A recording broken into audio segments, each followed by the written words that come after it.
دوستو السلام علیکم۔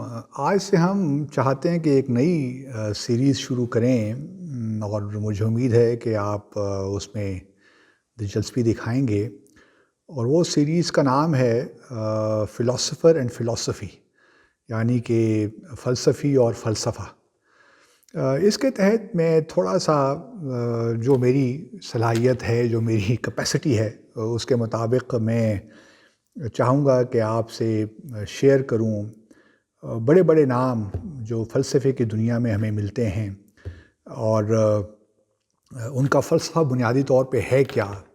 اور ہم یہ سیریز شروع کریں گے یونان سے، تقریباً آپ یوں سمجھ لیجئے کہ 2400 سال پہلے سے شروع کریں گے، اور یونان سے اس کو شروع کرتے ہوئے سقراط سے شروع کریں گے بنیادی طور پہ۔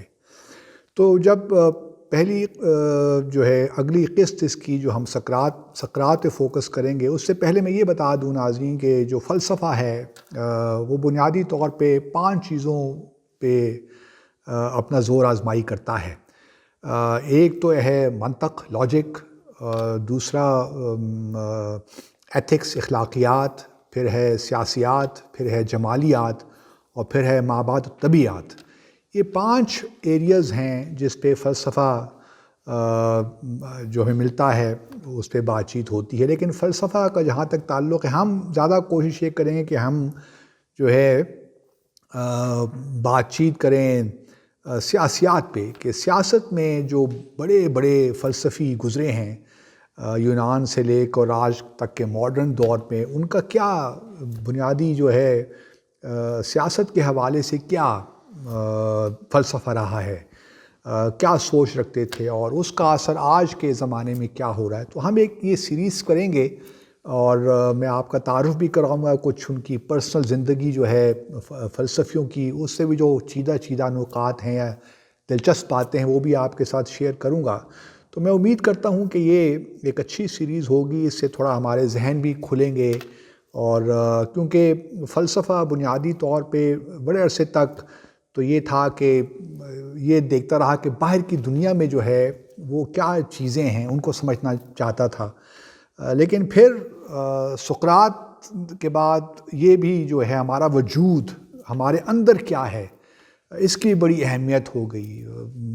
ذہن ہمارا کیا ہے، شعور کیا ہے، ہماری ایگزسٹنس کا مطلب کیا ہے، ہماری حقیقت کیا ہے جو ہم اس وقت رہتے ہیں۔ گو کہ 1400 سال پہلے قرآن نے ہمیں سب کچھ بتا دیا، تو اس وجہ سے مابعد الطبیعیات جو ہے اس کا شاید اب اتنا ایمفیسس نہیں رہا، لیکن جو دوسرے ایریاز ہیں، خاص طور پہ سیاسیات، اخلاقیات، جمالیات، منطق، یہ سب چیزیں بھی ابھی فلسفہ اس سے بھی زور آزمائی کرتا رہتا ہے۔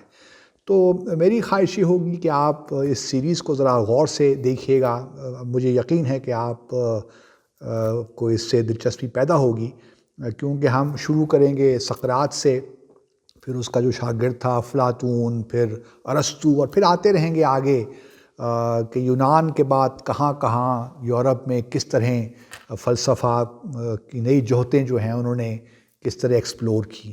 تو مجھے یقین ہے کہ یہ ایک دلچسپ سیریز ہوگی، اور پہلی بھی آپ میری ہمت افزائی کرتے رہے ہیں، اور میں امید کرتا ہوں کہ آئندہ بھی آپ لوگ میرے جو دیکھنے والے ہیں وہ میری ہمت افزائی کرتے رہیں گے، کیونکہ میں چاہتا ہوں کہ ذرا سیاست سے باہر نکل کر بھی تھوڑا سا باتیں وہ کریں جو کہ ہمارے نالج میں اضافہ کریں، ہماری سمجھ میں اضافہ کریں، چیزوں کو دیکھنے کی جو مختلف زاویے ہوتے ہیں وہ کیا ہوتے ہیں۔ ایک فلسفی ہے، وہ ایک اس ڈائری کو جس ذریعے سے دیکھتا ہے، ممکن ہے کہ وہ دوسرا فلسفی اس کو مختلف زاویے سے دیکھتا ہو۔ گو کہ بعض اوقات لوگ یہ بھی کہتے ہیں کہ فلسفہ ایک بالکل ناکام چیز ہے، اور سب جو ہے فلسفوں کی کتابوں میں سب ٹریش ہے، تو اس کو پڑھنے کی کوئی ضرورت ہی نہیں، کیونکہ بات سمجھ تو کچھ آتی نہیں ہے، تو جو فلسفی ہیں ایسے ادھر کی ادھر لگاتے ہیں، تو بات کچھ نہیں ہے۔ اصل چیز تو ہے کہ بس آپ زندگی کس طرح گزارتے ہیں، اور ہر شخص کا اپنا اپنا سوچنے کا زاویہ ٹھیک ہے، ایک انفرادی طور پہ یہ کہہ سکتے ہیں، لیکن فلسفے نے بہرحال بہت سی نئی راہیں دکھائی ہیں۔ جو سائنس ہے وہ بھی فلسفے سے اپنی انسپریشن لیتا ہے، اور جب اس کا فارمولا ثابت ہو جاتا ہے، اس کا ہائپوتھیسس، تو پھر جو ہے فلسفہ سائنس بن جاتا ہے جب وہ فیکٹ ہو جاتا ہے تو. لیکن فلسفہ جو ہے وہ اس کی راہیں اور اس کا میدان بڑا وسیع ہے. اور فلسفہ جو ہے افلاطون نے کہا تھا کہ مائی ڈیئر ڈیلائٹ، اس کو اس کا نام دیا تھا. تو فلسفہ ایک بڑا زبردست ڈسپلن ہے، اور جو لوگ فلسفہ پڑھتے ہیں ان کو معلوم ہے کہ اس میں کیا کیا پیچیدگیاں ہیں.